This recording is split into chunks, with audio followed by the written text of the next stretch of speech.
कृष्णा कृष्णा कृष्णा हरे हरे. चटाय 2-3 मधुमध.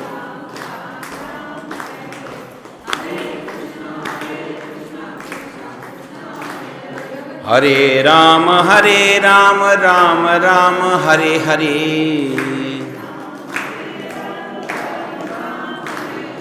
हरे राम राम राम हरे हरे.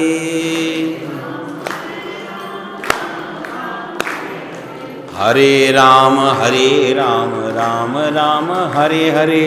हरे कृष्ण कृष्ण कृष्ण हरे हरे. म्हणा सर्वजन.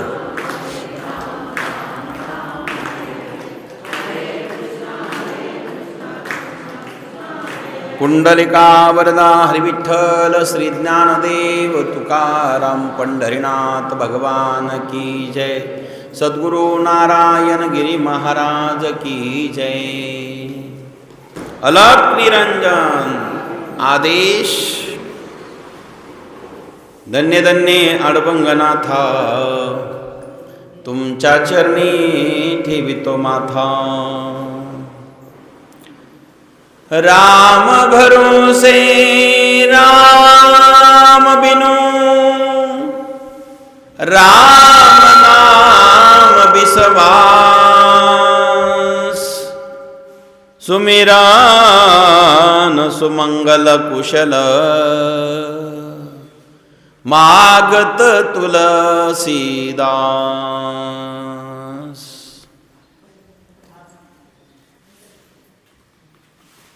धन्य धन्य अडबंगनाथा तुमच्या चरणी ठेवितो माथा. आज या ठिकाणी अडबंगनाथ तपोभूमी भामानगर भामाठाण या ठिकाणी आपण सर्वजण जमलेलो आहोत. सद्गुरू नारायणगिरी महाराजांच्या कृपा आशीर्वादाने अडबंगनाथांच्या कृपेने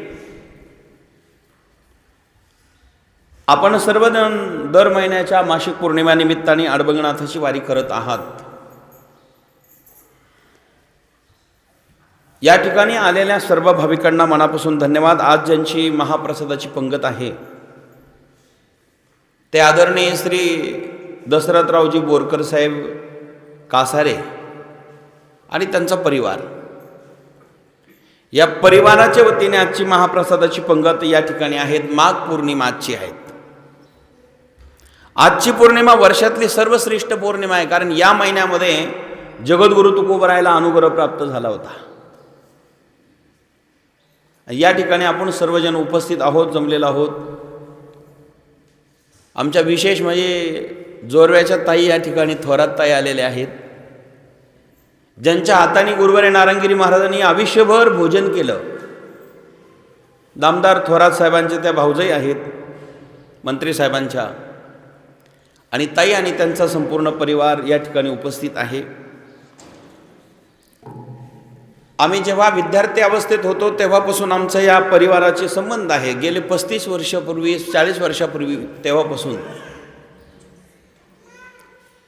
आपण सर्वजण या ठिकाणी हरिचिंतनाकरता जमलेलो आहोत. पत्रकार स्वप्नीलजी सोनार साहेब आपण उपस्थित आहात, आपल्याला मनापासून धन्यवाद. परहित बसे जिनके मनमाही तिनकहो दुर्लभ जगत में कछु नाही. पुण्यते परोपकार पापते परपीडा अनेक नहे जोडा दुजियासी. या जगातलं सर्वश्रेष्ठ काय असेल पुण्य, तर परोपकार करणं हे सर्वश्रेष्ठ पुण्य आहे. जीवनामध्ये प्रत्येकाने थोडा थोडा का असाना परोपकार केला पाहिजे. पूर्वीच्या काळी माणसं दान धर्म वेगळ्या रूपाने करत होते, वेगळ्या रूपाने दान धर्म असायचा. मायबापांनो, दानाच्या वेगळ्या वेगळ्या क्रिया आहेत, दानाच्या वेगळ्या वेगळ्या प्रक्रिया आहेत. आपण पुण्य प्राप्त करायचं असेल तर जीवनामध्ये थोडं थोडं तरी प्रत्येकाने केलं पाहिजे. तीड तीड पुण्य साचा पडे. डोंगरा एवढं नाही म्हटलंय शास्त्र, तीळ तीळ. तिळाचं दाना केवढा असतो बोरकर साहेब, पण तीळ तीळ जर पुण्य साचा पडलं की त्याचा मात्र पर्वत व्हायला वेळ लागत नाही. कुठले कार्य करत असताना हळूहळू ढाळे ढाळे केतुलेनी एक वेळे या मार्गाचे निबळे निश्चित टाके. कुठलंही काम करताना हळूहळू करावं, ढाळे ढाळे करावं, आणि मग मात्र देवापर्यंत आपल्याला जाता येत असते. ध्यानात ठेवा. जीवनामध्ये या सगळ्या गोष्टी पाहत असताना, प्राप्त करत असताना, खाली बसू सर्व आता. या सगळ्या गोष्टी करताना मायबापांनो, जीवन हे दुर्लभ आहेत. जगात सगळं काही मिळेल, पण एकदा नरदी हे निघून गेला तर मिळणार नाही. दुर्लभो मनुष्यो देहो देहिनां शनभंगुरः तत्रापि दुर्लभो मन्ये वैकुंठम प्रियदर्शनम. नरदी दुर्लभ आहे. या जगतामध्ये सगळं काही मिळेल, पण पुन्हा नरदे नाही मिळणार. नरदे निधान लागले हाती. आपल्याला नरदेहाची प्राप्ती झालेली आहे. सगळं मिळेल, पण हा देह एकदा गेला की पुन्हा मिळणार नाही.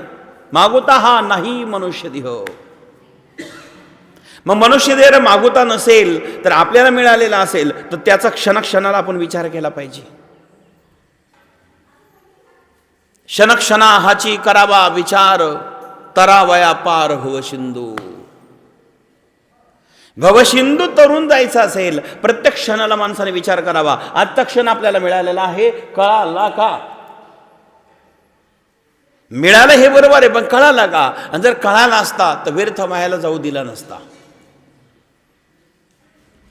ज्या अर्थी आपला वेळ वायाला जात असेल त्या अर्थी आपल्याला याची किंमत कळाली का याचा विचार केला पाहिजे. एक सांस में जात हे त्रिभुवन का मोल. कबीर महाराज सांगतात, एक श्वास निघून गेला आणि त्रिभुवनाची किंमत केली तरी पुन्हा तो त्रिभुवनातला एक क्षण आपल्याला मिळणार नाही. आणि आपल्याला एवढे श्वास भगवंताने फ्री दिलेले आहेत. एक एक मिनिट आपण भगवंताच्या चिंतनात घालवावे. चिंतन हे सर्वश्रेष्ठ आहे. चिंतनात प्रत्येकाने एक एक मिनिट घालावा. एक एक क्षण व्हायला जाऊ देऊ नये मायबापांनो. आणि म्हणून हरिभजनी हे डवळिले जग चुकविला लाग कळी काळाचा. हरीच्या भजनामध्ये, भगवंताच्या चिंतनामध्ये आपला एक एक क्षण जावा. म्हणून प्रत्येकाने गुरु केला पाहिजे आणि गुरुमंत्र घेऊन त्याचा जप केला पाहिजे. काही काही माणसं म्हणतात, महाराज गुरुची काय करायची, मनाची माळ आहे ना. ज्ञानोबा म्हणतात, मनोमार्गे गेला तो येथेची मुखाला. मनाच्या मार्गाने जाऊन आतापर्यंत अधोगतीला भरपूर गेले, सद्गतीला गेले याची गॅरंटी नाही. गुरुबिन कौन बतावे बाट, बड़ा बिकट हे अमघाट, भ्रांति के गाड़ी भ्रांति के बाड़ी, नदिया बिचमो अहंकार की लाट, गुरुबिन कौन बतावे बाट. आपल्याला खरा रस्ता कोण दाखवणार आहेस. म्हणून प्रत्येकाला गरज आहे ती गुरुची. तिकडे चटई वाढावर आणखी लखन. परिणाम आपण हे सगळ्या गोष्टी करत असताना गुरु फार गरजेचे आहे आपल्याला. गुरु नसेल क्रांती होणार नाही. गुरु नसेल भगवत प्राप्ती होणार नाही. सद्गुरु नारायणगिरी महाराज ज्यांना गुरु मिळाले त्यांच्यासारखा भाग्यवान जगात कोणीच नाही. नारायणगिरी महाराज ना भूतो न भविष्यते असे संत आपल्याला गुरु मिळालेले आहेत. त्यांच्याकडे तप आहे, ज्ञान आहे, वैराग्य, भक्ती आहे, सगळ्या गोष्टींनी परिपूर्ण जीवन आहे. ते सद्गुरु नारायणगिरी महाराज होते. तपोज्ञान वैराग्य भक्ती स्वरूपम सदा अलंकृतम साधु संन्यास योगम मुखे यस वेदांत शास्त्रार्थ नीतिम नमो नारायण गिरीम प्रब्रह्म स्वरूपम. अशा गुरुच्या चरणावरती आपण नमस्कार करा. नवनाथ हे जगाचे गुरु आहेत. आदिनाथ गुरु सकळ सिद्धांचा मच्छिंद्र तयाचा मुख्य शिष्य.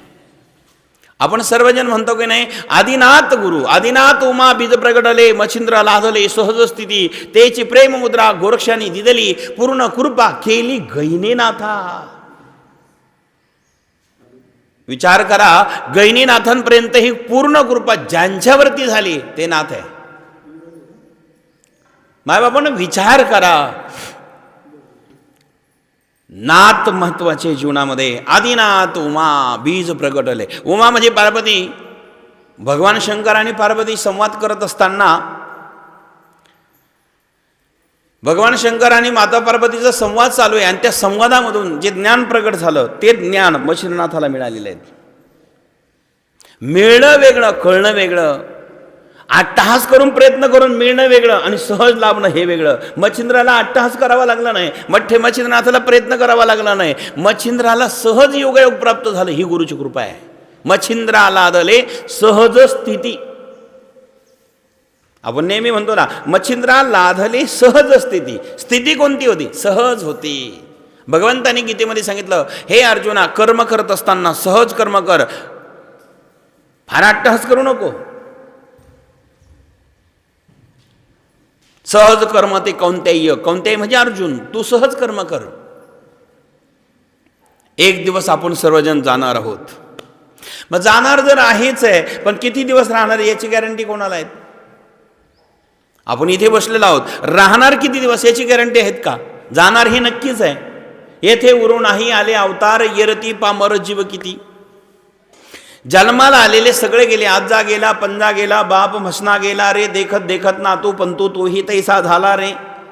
आजा गेला, पंजा गेला, बाप म्हसना गेला रे, देखत देखत नातू पंतू तोही तैसा झाला रे. दाते ते धरा दात्यांनो, आयुष्य जात आहे पहा, काळ जपत से महा, स्वहिताचा घोर वहा, ध्यानी रहा श्रीहरीच्या. आयुष्य चाललेलं आहे ना, चाललेलं आयुष्य आहेत, जाणारच आयुष्य आहेत. सावध व्हा प्रत्येकाने. सावध होणे, भक्ती लागा, देव करा कैवारी, वारी हो वारी माझी मल्हारीची वारी. प्रत्येकाने भक्ती केली पाहिजे. कशा करता करायची आहेत? आणि नाही भक्ती केली, देवाचं भजन नाही केलं तर निश्चितच मग यमाचा पाहुणा. जरा बोला ना आपल्या पाठी सगळ्यांच्या.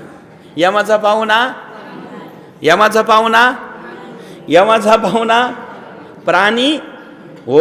कोणाचा पाहुणा? यमाचा पाहुणा. आता ज्याचा जसा पाहुणा असेल तसा पाहुणचार आहे की नाही? जसा जसा पाहुणा माळकरी असेल तर माळकऱ्याच्या घरचं संध्याकाळचं जेवण वेगळंच, आणि बिगर माळकरी असेल तर सगळ्या संध्याकाळचं जेवण वेगळंच. कारण जयाचा जसा पाहुणा तसा पाहुणचार. आज ताई मला भेटायला आले, ताईने एवढे बॉक्स भरून आणले, मालच्या काय ते शेव काय काजू आणले, बदाम आणले, हे पुढेचे पुढे. कारण महाराज आमचे सोयरे पाहुणे आहेत. खाली हाताने आमच्या ताई महाराज असताना, नारंगिरी बाबा असताना आयुष्यभर त्यांनी जेवायला आणलं. फार मोठी हस्ती आमच्या ताई. एकदा ताई करता मनापासून डोळ्यात टाळ्या वाजायच्या.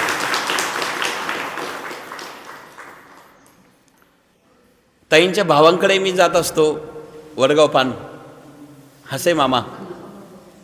मी अनेक वर्षापासून त्यांच्याकडे गेलो की बऱ्याच वेळेला मुक्कामी राहिलेलो आहे, घरी जाणं नाही. ताईचे भाऊ बरं का, भाऊ थोरात पाटील, तिकडे जात असतो.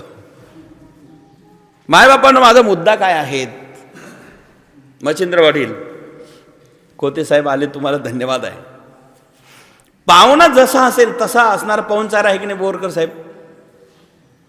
यमाचा पाहुणा झाला की तिथला पाहुणचार वेगळा आहे. देवाचा पाहुणा झाला की त्याचा पाहुणचार वेगळा आहे. यमाचा पाहुणा गेले, यमाचा पाहुणा झाले की तिथं काय आहे? मारिती तोडीती झोडीती निष्ठुर, आणि यमाचे किंकर बहुसाल.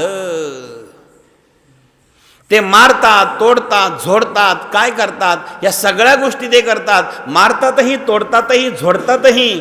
आणि ह्या सगळ्या गोष्टी जर घडत असेल तर विचार करा मायबापांनो, मग यमाचा पाहुणा व्हायचं नाही आपल्याला. ज्याची जशी गती त्याला तसं फळ प्राप्त होत आहे. विचार करा, जसे गती आहे तसं फळ आहे. जायचं असेल तर या शिर्डीवाली या, ज्याला जायचं असेल या या या. कल्पना करा मायबापांनो, ज्याचा जसा पाहुणा आहे त्याला तसा पाहुणचार आहे. या गडबड आहे का आज? बरं बरं बरं ठीक आहे. मच्छिंद्र पाटील कोते साहेब आणि त्यांचे चिरंजीव सर्व परिवार धन्यवाद. या शिर्डीकर आहेत, धावपळ असल्यामुळे आज भेट देऊन चाललेले आहेत. त्यांना आपल्याला सर्वांच्या वतीने धन्यवाद. मारिती तोडीती झोडीती निष्ठुर, यमाचे किंकर बहुसाल. जे मारतात, तोडतात, झोडतात यम आहे. त्या ठिकाणी गेल्यानंतर जसं कर्म असेल, जसं कर्म आहे तशी गती आहे. आणि तशी गती जर प्राप्त होत असेल, तशी गती त्यांना प्राप्त होत असेल, दर्शन घेऊ दे सगळ्यांना, दर्शन घेऊ दे, खाली जाऊ दे. मायबापांनो, ती गती आपल्याला प्राप्त व्हावी. गती ही मतीवर अवलंबून आहे. आणि मती पवित्र करायची असेल तर आम्हाला मात्र सद्गुरूची संगती करावी लागेल. जितासनो जितसंगो जितेंद्रिय. जितासनो आसन जिंकावा, संग जिंकावा. जीवनामध्ये आपल्याला हे सगळ्या गोष्टी जिंकल्याशिवाय जीवन सफल होत नाहीये. जितासनो जितसंगो जितेंद्रिय. मायबापांनो, आसन जिंकलं की मग मात्र क्रांती होते आहे.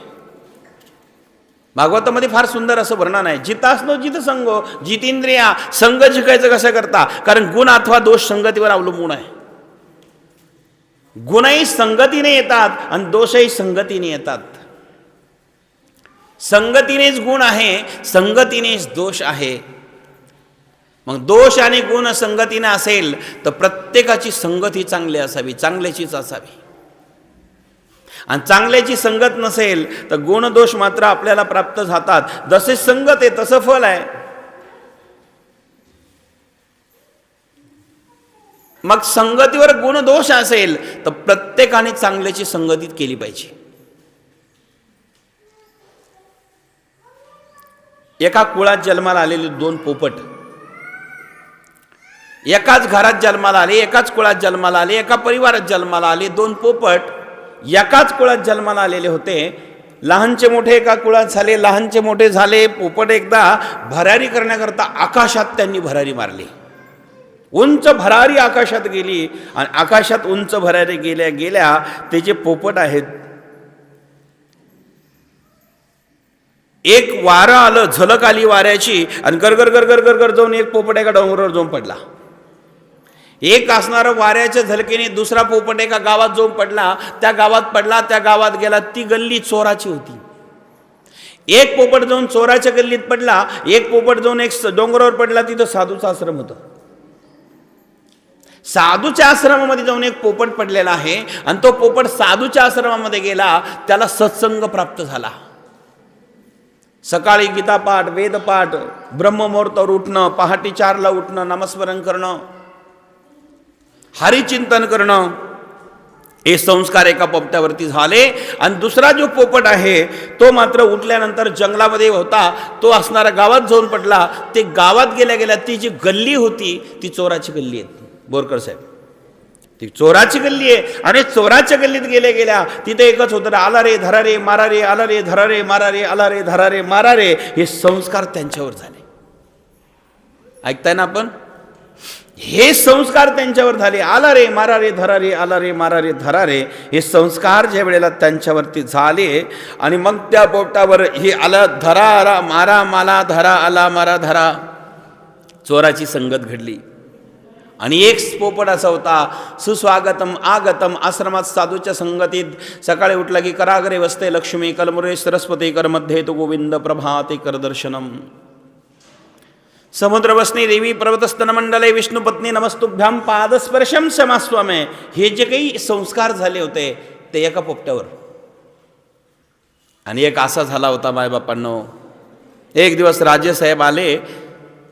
राजेसाहेब ज्या गल्लीला गेले, ज्या गल्लीमध्ये गेल्यानंतर ती चोराची गल्ली होती, त्या चोराच्या गल्लीत राजा गेला. तिथे एकच संस्कार झालेला पोपट्याला बघितला. आला रे धरा रे मारा रे, आला रे धरा रे मारा रे. कोणाला? राजाला. आता राजाला धरल्यावर मारल्यावर कसं चालणार आहे? राजा आहे, तो न्यायाधीश आहे, जज आहेत. राजा बोलेन दल हाले, आला रे धरा रे. कोणाला? राजाला कसं जमणार आहे? राजाने सांगितलं मला धरायला लावतो, मारायला लावतो, याला टाकायला तुरुंगात. त्या पोपट्याला घेतलं आणि पेंद्र्यात टाकलं. तेच राजेसाहेब एका साधूच्या दर्शनाला गेले आणि गेटवर तो पोपट होताच दुसरा. त्याने सांगितलं आगतम सुस्वागतम. महाराज तुम्ही साहेब आले, आनंद आहे. आमचे गुरु महाराज आहे, त्यांचा सत्संग आहे, आपण सत्संग ज्ञानामृताचा लाभ घ्या. आले, आपलं स्वागत आहे. तो इतका सुंदर बोलायला लागला. म्हणजे हा पोपट सुंदर बोलतो. याला सांगितलं काय, जर पोपट असा आहे, तिथलं इथलं पोपटच असं आहे, तर पोपटराव कसा असेल? राजा प्रसन्न झाला, सांगितलं इथं काय कमी, यांना देऊन टाका मदत. पोपटाने राजाला इथं प्रसन्न केलं, पोपटाने राजाला तिथं दुखी केलं. एक पोपट राजाला दुखी करतो, एक पोपट राजाला सुखी करतो, असं का? याचं कारण संगत आहे. म्हणून मूर्खाचा मालक होण्यापेक्षा सज्जनाची संगतीत जाऊन तुम्ही दास जरी झाले तरी कल्याण झाल्याशिवाय राहणार नाही. संतांचे दास व्हा. मूर्खाचा मालक झाला तरी कधी दरोडा पडेल सांगता येत नाही. सज्जनाचा दास झाला तरी कधी सुख मिळेल सांगता येत नाही. म्हणून ज्याचा जसा पाहुणा हरीची भक्ती केली भगवंताची प्राप्ती होईल, आणि हरीची भक्ती नसेल तर यमाचा पाहुणा प्राणीमय. हरिविन जन्म नरकाचे पै जाण, आणि यमाचा पाहुणा प्राणीमय. हरिविन जन्म आहे, हरिशिवाय जन्म आहे. हरिविन ज्याचा जन्म आहे त्याला नरक आहे, आणि हरिशिवाय जर जन्म नरक आहे आणि हरी प्राप्त झाला की स्वर्ग आहे. आता नरक आणि स्वर्ग याच्यातला फरक काय आहे? पत्रकार साहेब, नरक आणि स्वर्ग यातला फरक सांगतो ऐका. आपल्याला हे नर शरीर प्राप्त झालेले आहेत. ऐकताय ना आपण? हे नर शरीर आपल्याला प्राप्त झालेले आहेत. हो या कमलमुख राम भजन को दिया. कबीर महाराज वर्णन करतात, 3.5 हाताचं नरदेह तुम्हाला देवाने दिलेलं आहे. देवे दिला आधी हो भजन गोमटा, तो या झाला फाटा बाधिकेचा. नरदेह देवाने दिलेला आहे ना, भगवंतानी दिलेला आहे. दिलेला म्हणजे त्याचे उपकार आपल्यावर आहेत. मग त्याने जर नरदेह आपल्याला दिला असेल, त्याची कृपा आपल्यावर झाली असेल, तर त्याच्या कृपेमुळे आपल्याला नरदेह प्राप्त झालेला आहेत ना, त्याचे उपकार आहे आपल्यावरती. हा जो नरदेह आपल्याला मिळाला एक दिवस जाणारच आहे. देह जाणार जाणार याशी काळोबा खाणार, एक दिवस जे जाणारच आहे. कोणाचं राहिला हो? सगळ्यांचे गेले ना देह, आपल्या सर्वांचे गेले, आपलं जाणार आहे. मग आपल्याला जो मिळाला नरदेह आहे त्याचं नाव आहे स्थूल देह. नीट लक्ष द्या, काय नाव आहे? स्थूल देह. हा स्थूल देह आपल्याला प्रत्येकाला इथं ठेवावा लागतो, आणि मग इथून जाताना दुसरा देह मिळतो आपल्याला मेल्यानंतर, त्याचं नाव आहे सूक्ष्म. आपल्या डोक्यातला केसाचा अग्रभाग म्हणजे शेंडा. तो अग्रभाग घेतला, शेंडा घेतला की तो शेंडा घेतल्यानंतर, अग्रभाग घेतल्यानंतर त्याचे 100 तुकडे करायचे. पुन्हा त्यातला अग्रभाग घ्यायचा, त्याचे 100 तुकडे करायचे. पुन्हा त्यातला अग्रभाग घ्यायचा, त्याचे 100 तुकडे करायचे. त्यातला अग्रभाग घ्यायचा, 100 तुकडे करायचे. त्यातला अग्रभाग घ्यायचा. इतका सूक्ष्म देह. कळलं का? पहा, तुम्ही जागे आहे ना सगळे? बरं का मुंबईकर, जाधव साहेब, इतका सूक्ष्म देह आहे, इतका सूक्ष्म देह आहे की तो इतक्या वेळेला, म्हणजे केसाचे जो अग्रभाग त्याचे 100 तुकडे असे 5 वेळेत करा, आणि मग तो इतका सूक्ष्म डोळ्यानं कसा दिसत? विज्ञानातली दुर्बीण कशी पाहिजे त्याला? दुर्बीण दिसणार नाही, या सामान्य यंत्राने तो दिसणार नाही, त्याला दिव्य दृष्टी लागते तेव्हा प्राप्त होतो. मग इतका सूक्ष्म देह आपल्याला प्राप्त होतो. मग हा आत्मा या स्थूल देहातून निघाला, सूक्ष्म देहामध्ये प्रवेश करतो, आणि सूक्ष्म देहातून त्याचा वाटचाल पुढचा सुरू करतो. सांगा, तो देह जर एवढा सूक्ष्म आहे तर आत्मा किती सूक्ष्म असेल? तोवर साहेब, देह जर एवढा सूक्ष्म आहे तो आत्मा किती सूक्ष्म असेल? आणि मग एवढा सूक्ष्म आत्मा आपल्या हृदयात राहतो.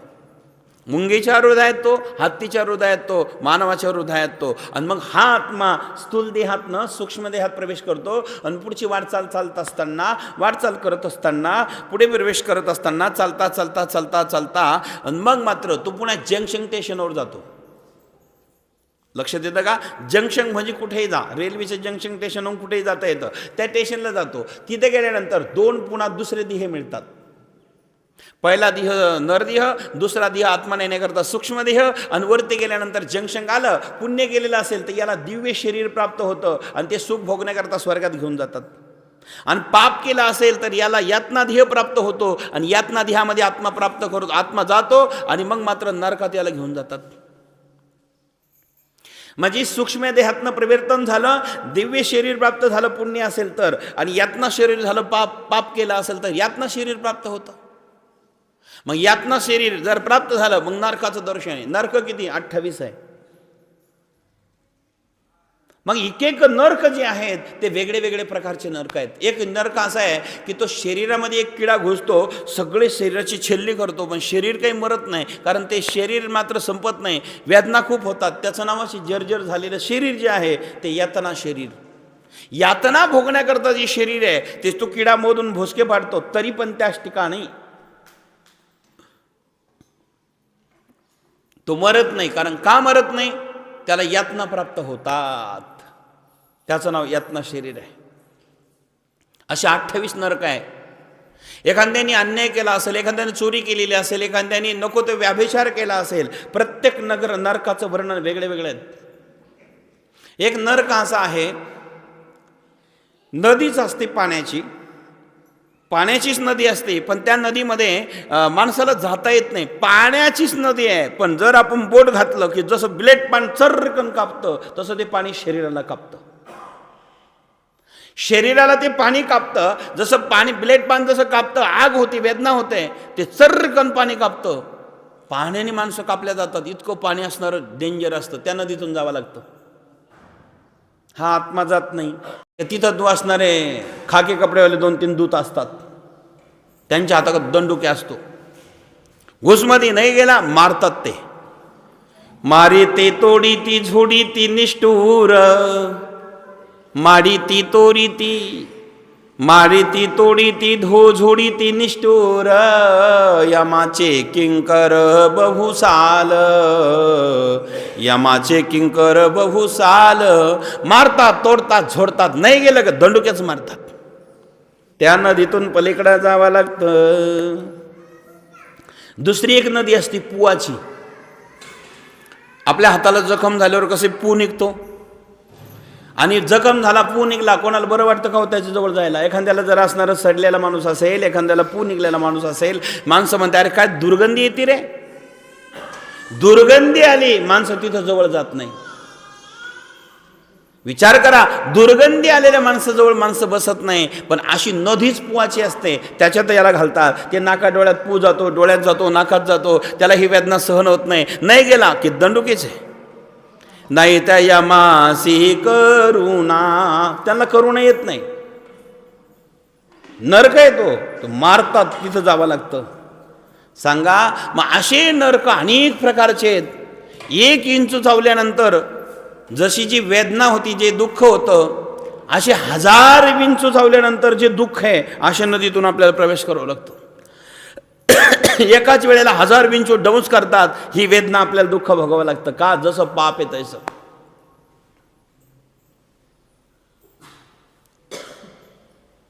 जसं ज्याचं कर्म आहे तसं त्याला फल आहे. जैसी करणी वैसा फल, आज नाही तो निश्चित कल. ज्याचं जसं कर्म तसं फळ मिळणार आहे. मग सांगा, हे जर फळ आपल्याला चुकवायचं असेल आणि नरक नसल भोगायचा आणि आपल्याला देवापर्यंत जायचं असेल, तर भगवंताची भक्ती करा, भगवंताचं नामस्मरण करा, नाथांची भक्ती करा, अडवंगनाथाची भक्ती करा. नरकाची तुम्ही नरकात जायची गरजच नाही. का? आपल्याला ती भक्ती तिथं कामाला येईल. करा हरी भक्ती परलोकी येईल कामा, सोडविला यमा पासूनिया, सोडविला यमा पासूनिया. करा हरिभक्ती परलोकी येईल कामा, आणि सोडविला यमापासून या. हरिभक्ती केली, यमापासून आपल्याला सोडविल. आणि म्हणून मायबापांनो, भक्ती प्रत्येकाने केली पाहिजे. आपण सर्वजण भाग्यवान आहोत, असणाऱ्या अडबंगनाथाच्या दरबारात आहोत. हे जे अडबंगनाथ महाराज आहे, ते असणारे अग्निनारायणाचा अवतार आहे. अग्निनारायणाचे अवतार अडबंगनाथ महाराज यांच्या भूमीमध्ये जो साधना करतो, नित्यनेम करतो, जो भक्ती करतो, भगवंताची कृपा त्याच्यावरती विशेष आपल्याला होत असते. आणि म्हणून मायबापांनो, हे नवनारायण जगाच्या कल्याणाकरताच आलेले आहेत. जगाच्या कल्याणाकरता नवनारायण आलेले आहेत. आणि म्हणून यांचे वेगळे वेगळे अवतार, वेगळे वेगळे ठिकाणं. आज ही अडबंगनाथाची तपोभूमी आहे. गोदातटी भामानगर, तया ऐरण्यात एक गौरकुमार. याच ठिकाणी अडबंगनाथांनी जन्म घेतला. शिवबाबा आणि माता ज्वालामाई आणि शिवबाबाच्या पोटी जन्म घेतला. ज्वालामाई आणि शिवबाबाच्या पोटी हे रत्न जन्माला आलं. लहानचे मोठे झाले आणि याच ठिकाणी शेती करता करता गुरु गोरक्षनाथांची दीक्षा प्राप्त झाली. गुरूंची कृपा झाली की माणसाचा सुद्धा देव होत असतो. हे गोरक्षनाथ महाराजांनी करून दाखवलं आणि अडबंगनाथांनी जगात सिद्ध केलं. गुरुवर श्रद्धा ठेवली की माणसाचा देव होतो. असे बरेच लोक आहे की नारायणगिरी महाराजावर श्रद्धा ठेवली आणि ते माणूस म्हणून जीवन जगायला लागले, नाही तर येडेच होते विचारू नका. पण असे काही माणसं घडले, महामानव झाले, त्याला नारायणगिरी महाराजांची कृपा झाली. या जगातले सर्वश्रेष्ठ संत आजच्या काळात आपल्याला गुरु मिळाले ते गुरुवरे नारायणगिरी महाराज आहे. असे संत या जगात पुन्हा पुन्हा अवतीर्ण होणं शक्य नाही, पुन्हा जन्माला येणं शक्य नाही. आणि असे गुरु ज्याला मिळाले त्याचं भाग्य आहे मायबापांनो. आणि म्हणून संतांच्या संगतीत राहून भगवंताचं नामस्मरण केलं की ते अनन्यपटीनं आपल्याला फल प्राप्त करून देत असतं. संतांच्या सानिध्यात गेल्यावर परमार्थ करावा लागत नाही, तो होत असतो. तेथे राम नामे होईल श्रवण, तेथे राम नाम होईल श्रवण, घडेल भोजन उचिष्टाचे, उचिष्टाचे घडेल भोजन उचिष्टाचे. जेथे राम नाम होईल श्रवण, राम नामाचं भोजन घडलं, राम नाव जिथं घडलं की त्याला असणारं भगवंताची प्राप्ती होते. राम भरोसे राम बिनु राम नाम बिसवास, सुमिरण सुमंगल कुशल मागत तुलसीदास. रामावर विश्वास ठेवून काम केलं की जीवन सफल होत असतं. म्हणून अशा प्रकारे भगवंताचं चिंतन नामस्मरण जो करतो त्याचं जीवन धन्य होतं आहे. आपण प्रत्येकाने भगवंताचं नामस्मरण करा. आणि अडबंगनाथ महाराजांची भक्ती जो करतो, नित्यनेमाने वारी जो करतो, त्याचे सर्व प्रकारचे संकट निवारल्याशिवाय राहत नाही. असे हजारो लोकांचे अनुभव आहे. यावेळेला 13 जानेवारी ते 21 जानेवारीच्या कालखंडामध्ये जो 9 दिवस नवनाथ यज्ञ झाला, नाम यज्ञ, ज्ञान यज्ञ, अन्नदान यज्ञ झाला, हजारो लोक या ठिकाणी आले. आणि 6 देशातले बाहेरचे फॉरेनचे लोकसुद्धा या ठिकाणी 2 दिवस होते. अडबंगनाथ महाराजांनी ज्या त्या देशातल्या लोकांवर कृपा केली ते आता एका जिल्ह्यात नाही, एका राज्यात नाही, आपल्या देशात नाही तर बाहेरच्या देशापर्यंत पोहोचले. याला कारण अडबंगनाथ महाराज आणि त्यांची कृपा आहे. आणि आपण पाहिलं कॅनडा देशातल्या भक्तांनी माझी कार्यक्रम कथा मागितली आणि त्यांना मी जेव्हा बोलायला लावलं ते इंग्लिश बोलणार होते. मी म्हटलं हिंदीत बोला की यहाँ के जो लोग है इनको इतनी अच्छी इंग्लिश नहीं आती. तर हिंदीमध्ये भाषण केलं. आपण सगळ्यांनी काल्याला ऐकलं.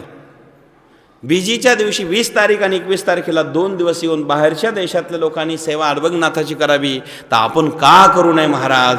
आपल्याकरताच हे दरबार आहे. इथलं वैशिष्ट्य काय असेल तर अडबंगनाथाची तपोभूमी आहे. अडबंगनाथाची शिळा कोणी तयार केली नाही, घडवली नाही, नाही घडविली नाही, ती घडवलेली बसवलेली नाही आहेत. त्रेतायुगातली ती शिळा आहेत. त्रेतायुगातील रामाश्रूची शिळा, हिचा कलियुगी महिमा निराळा. अरुणजी ऐकती शिळेची कथा, ओम चैतन्य अडबंगनाथा. ही शिळेची कथा आहे. या शिळेवर अडबंगनाथाने तप केलं. अन्न पाण्या विन वायू तो भक्षून, तप केले गहन 12 वर्ष. तप केले गहन तप केलं 12 वर्ष. आणि ही दया नारायणगिरी बाबांना आली आणि इथले सगळे सेवा आपल्याला घडायला लागले. आपण भाग्यवान आहोत. जन्मजन्मीचं पुण्य आहे, नाथ महाराजांची कृपा आहे. म्हणून आपल्याला नाथांची भक्ती होते. प्रत्येकाने नामस्मरण करावं. एक नाममंत्र म्हणून वाणीला विराम देतो. या ठिकाणी दशरथरावजी बोरकर साहेब यांच्या वतीने आजचा महाप्रसाद पंगत आहे. बोरकर परिवाराला मनापासून धन्यवाद देतो आहे. त्यांनी दरवर्षीप्रमाणे याही वर्षी सुंदर असणारी या ठिकाणी पंगत ठेवलेली आहे. त्यांना धन्यवाद. आपल्या सर्वांना अडबंगनाथाय हरी हरी जय. अडबंगनाथाय हरी हरी. सर्व मना प्रेमाने अडबंगनाथाय हरी हरी जय. अडबंगनाथाय हरी हरी.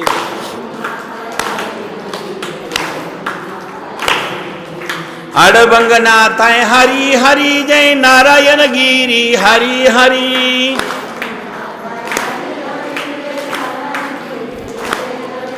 अडबंगनाथाय हरी हरी जय. नारायणगिरी हरी हरी. अडबंगनाथाय हरी हरी जय. नारायणगिरी हरी हरी. अडबंगनाथाय हरी हरी जय. नारायणगिरी हरी हरी. ए नारायण गिरी हरी हरी जय नारायण गिरी हरी हरी. सर्व म्हणा प्रेमाने. नारायण गिरी हरी हरी जय नारायण गिरी हरी हरी.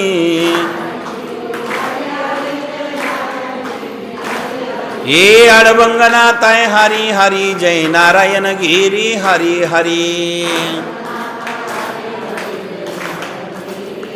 हे अडबंगनाथाय हरी हरी जय नारायण गिरी हरी हरी.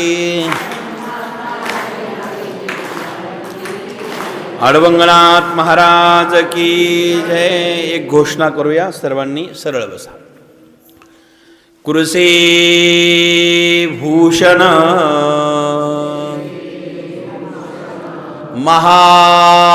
महायोगेश्वर नाथ संप्रदाय शिरोमणी ओम चैतन्य संत श्रेष्ठ अडबंगनाथ महाराज की जय. सद्गुरु नारायण गिरी महाराज की जय. बोलो रे भाई सब संतन की जय. अलक निरंजन. आदेश. सर्वांना धन्यवाद देतो आहे. जाता जाता एक सूचना आहे. अडबंगनाथ संस्थान ते नवनाथ दर्शन यात्रा पैदे असणार. नवनाथ दर्शन यात्रा मार्च महिन्यामध्ये 14 मार्चला अडबंगनाथ संस्थानावरनं नवनाथ दर्शन यात्रा जाणार आहे. ज्या भाविकांना पूर्ण नवनाथ दर्शन पंढरपूर, आळंदी, देहू आणि नवनाथ गणपती काही जे रूटमध्ये येतील ते आपण करणार आहोत. 4-5 दिवसाचा कार्यक्रम आहे. म्हणजे यात्रा आहेत, सिल्फर कोस्ट बसने आहेत. आपल्याला ज्यांना ज्यांना त्या ठिकाणी लाभ घ्यायचा असेल तर आपण नक्कीच नवनाथांचे दर्शन पूर्ण म्हणजे नवनाथ दर्शन त्यामध्ये पंढरपूर, आळंदी ते जे असणारे जे काही रूटमध्ये आहे ते तीर्थक्षेत्र लवकरच पत्रिका प्रकाशन या ठिकाणी होईल. आपण त्याचा लाभ घ्यावा. आणि अधिक महिना ह्यावर्षी येतो आहे. अधिक महिना मेमध्ये आहे. तर मे महिन्यामध्ये दर 3 वर्षाने मी तीर्थक्षेत्राच्या ठिकाणी जाऊन सत्संग करत असतो. 9 वर्षापूर्वी वृंदावनला केला होता. याही वर्षी अधिक महिन्यामध्ये वृंदावनला या ठिकाणून अडबंगनाथ संस्थानवरनं यात्रा जाणार आहे आणि त्या ठिकाणी कथा होणार आहे मे महिन्यामध्ये. म्हणजे ते भगवान परमात्म्याच्या जन्मभूमीमध्ये वृंदावनला त्याचाही लाभ मे महिन्यात आपण सर्वांनी घ्यावा ही सर्वांना विनंती. आजचे बोरकर साहेब यांचा सत्कार करतोय लखनगिरी. त्यांनी आमचं नारळ स्वीकारावं पंक्तीचं अशी विनंती आहे. आजचे प्रसादाचे यजमान सन्माननीय दशरथरावजी बोरकर साहेब या. तसेच पत्रकार या ठिकाणी भेट द्यायला आलेले आहेत आमचे स्वप्नील भाऊ. त्यांनाही धन्यवाद. त्यांचाही सन्मान होतो आहे. या.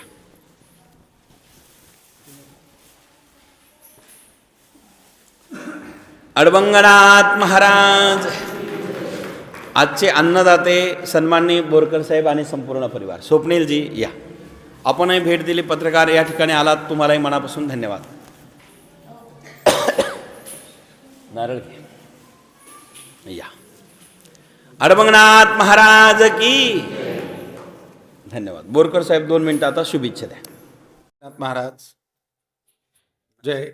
अडबंगीनाथ महाराज आणि आपले सर्वांचे श्रेष्ठ गुरु बंधू आणि सद्गुरू आपला अरुणगिरीजी महाराज यांनी या ठिकाणी जर आपण बघितलं तर पूर्व इतिहास सगळ्यांना माहितीच आहे. एका निंबाचं झाड होतं, जंगल होतं आणि गेल्या 10-20 वर्षामध्ये एवढं भव्य दिव्य एवढं कार्य हे नारायणगिरी महाराजांच्या आशीर्वादाने त्यांनी आपल्याला या ठिकाणी करून दाखवलेलं आहे.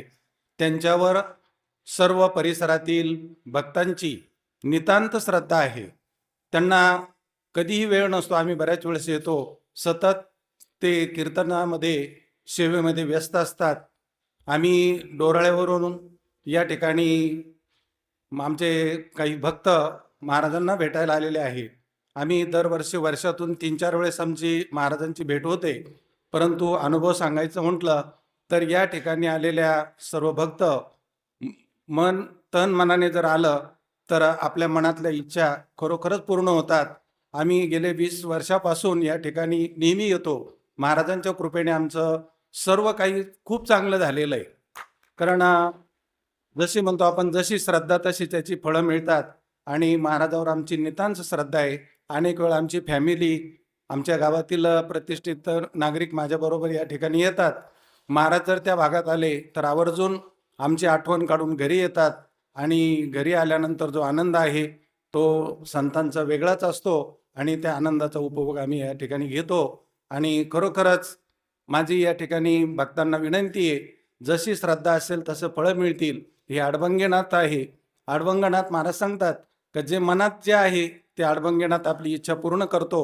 आणि म्हणून श्रद्धेने या, श्रद्धेने आपली मनोकामना पूर्ण होईल. या ठिकाणी एवढंच मी या ठिकाणी बोलतो. जय अडभंगीनाथ, जय अरुणगिरी महाराज की जय. मी इथं आल्यापासून सर्व माझी फॅमिली खूप चांगली झाली आणि सर्वांचं खूप कल्याण झालं. अशीच अडभंगनाथ चरणी माझी प्रार्थना आहे. सर्वांना खूप चांगलं द्या. जेवढे भाविक दाल आहे सर्वांना सुखी ठेव आणि समाधानी ठेव, ही चरणी प्रार्थना. जय अडभंगनाथ महाराज की जय.